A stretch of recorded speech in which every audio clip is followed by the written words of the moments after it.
L'ordre ancien surtout qui régnait sur notre continent, l'ordre qui a été imposé, le format qui a été fait et malheureusement, tous autant que nous sommes, nous avons été tous formatés. Sur notre pauvreté, sur notre nécessité à quémander.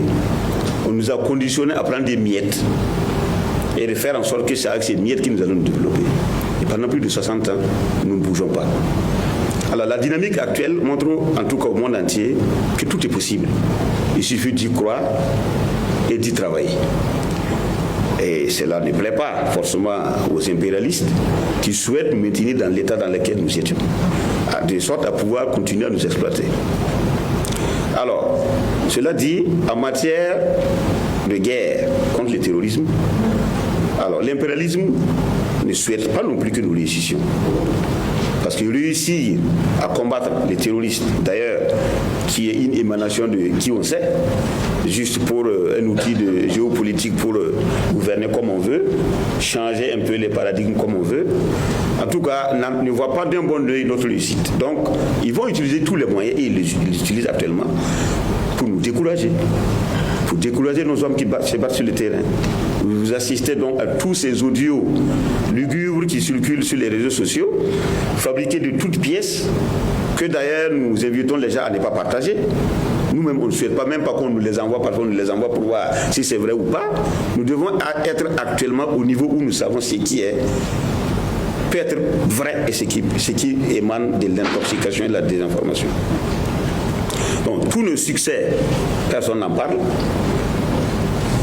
On évoque quelques petits trucs et nous sommes en guerre. Quand on est en guerre, on donne des coups et forcément, de temps en temps, on en reçoit. Donc, c'est tout ça.